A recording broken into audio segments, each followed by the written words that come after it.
Hey everyone, and welcome back to The Explainer. I am absolutely thrilled you're tuning in today because we're going to unlock something incredibly powerful. Have you ever needed to dig into the history of a property, maybe check on some land boundaries, or verify real estate taxes, only to immediately hit a massive paywall?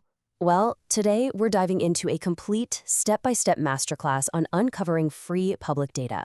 And we're specifically zeroing in on Stafford County, Virginia. Let's get right into it.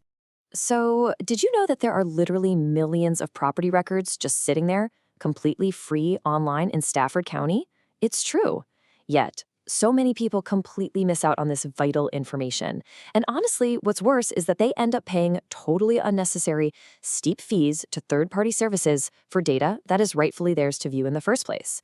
If you've ever felt the pain of hitting a dead end in your real estate research, stick around. I'm going to show you exactly how to bypass those roadblocks.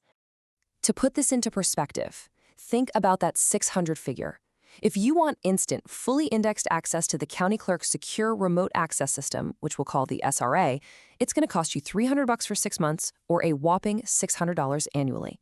Now, for professional title searchers, sure, that makes sense. But for everyday researchers, real estate investors, or just homeowners, today I'm going to show you how to completely bypass that expensive annual cost for the much better price of $0 just by using Public Portal.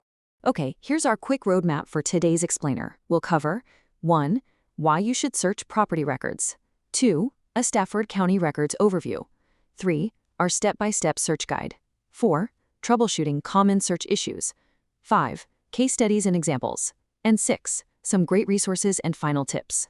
Starting off with Section 1, why search property records in the first place? You might be thinking, why do I even need this? Well, there are incredibly practical, real-world applications for this data. You aren't just looking at boring municipal files here. You're performing absolutely crucial due diligence before buying a home. Think checking for hidden tax liens or verifying exact lot sizes. Savvy investors use this all the time to assess market stability by looking at delinquency lists. And for the history buffs out there, these historical files let researchers trace property boundaries and ancestral ownership all the way back to the county's establishment in 1664. It's like a giant puzzle, and the potential is massive. Moving on to Section 2, let's get a quick overview of Stafford County's records. The real secret to navigating Stafford County is understanding that their administrative architecture is split into 3 separate pillars. First, the Commissioner of Revenue handles tax assessments and valuations, so they decide what the property is worth. Second, the Treasurer handles the actual tax collection and the e-pay system. And third, the Clerk of the Circuit Court handles the legal deeds and land title registrations. Knowing who does what is literally half the battle here because each of these offices maintains its own specific, separate database. All right, Section 3. This is the core of it, our step-by-step search guide. Let's walk sequentially right through these free portals. Step 1, you're going to start with the county's free GIS map viewer using the street address. This is going to show you the spatial boundaries, some really crisp, high-resolution aerial photography, and zoning overlays. Step 2, from that map, you grab the unique property ID, or APN. Step 3, you take that ID, open the assessments online portal, and check out the building's square footage, construction year, and sales history. And finally, Step 4, take the real estate account number over to the Treasurer's e-pay system to verify their tax standing and just make sure there are no outstanding balances. It's really the perfect workflow. Now here's a tiny little formatting detail regarding the tax map number that trips almost everyone up. Also known as an APN, it's a unique alphanumeric identifier for a parcel. But if you look at a physical reassessment notice, it might have spaces like 65W space 1 space 14. When you type this into the property lookup search box online, you have to enter it without any spaces whatsoever, so it just becomes 65W114. Remembering this little trick is going to save you so much headache, for sure. And hey, speaking of frustration, we have to highlight a pretty major administrative hurdle. To safeguard the privacy of Stafford County taxpayers, the county actually does not allow you to search the assessments online portal by the owner's name. That search feature is completely disabled. This is exactly why relying on the APN, or the physical street address, just like we discussed in our workflow, is absolutely mandatory to get the records you're looking for.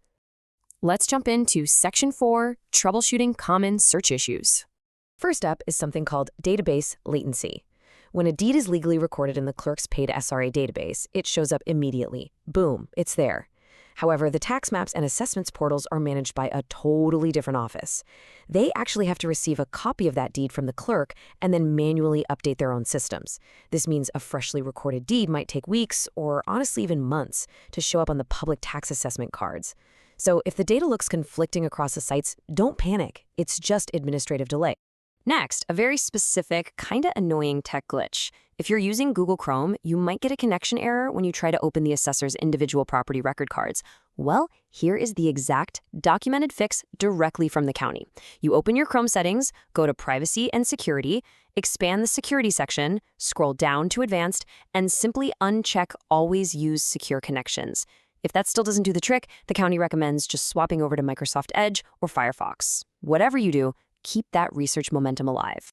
Section 5, let's look at some real-world case studies and examples. Let's see how that database latency we just talked about actually plays out. Say a house gets sold.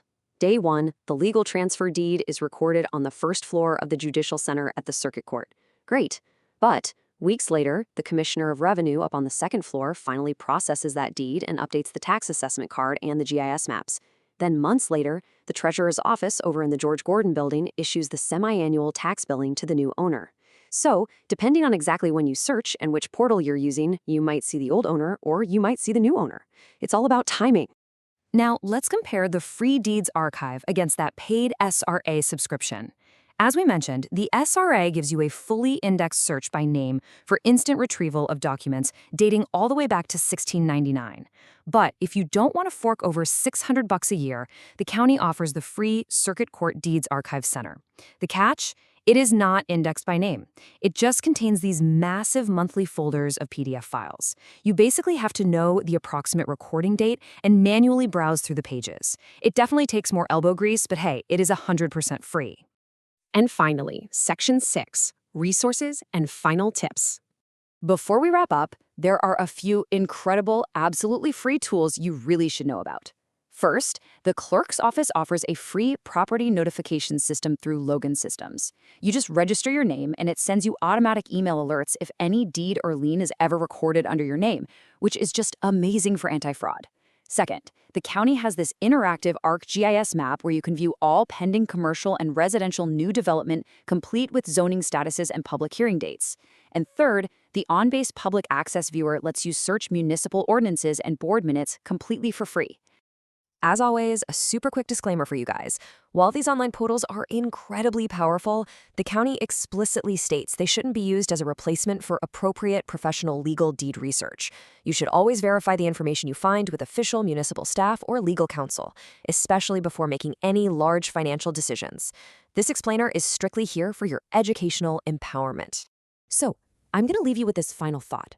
What hidden history or untouched investment opportunity are you going to uncover in the Stafford County archives today? The tools are right there, they're completely free, and now you have the exact map to navigate them like a pro.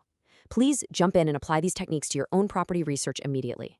And hey, if you found this explainer helpful, make sure to hit like, subscribe, and drop a comment below telling us what you managed to find. Thanks so much for watching and keep learning.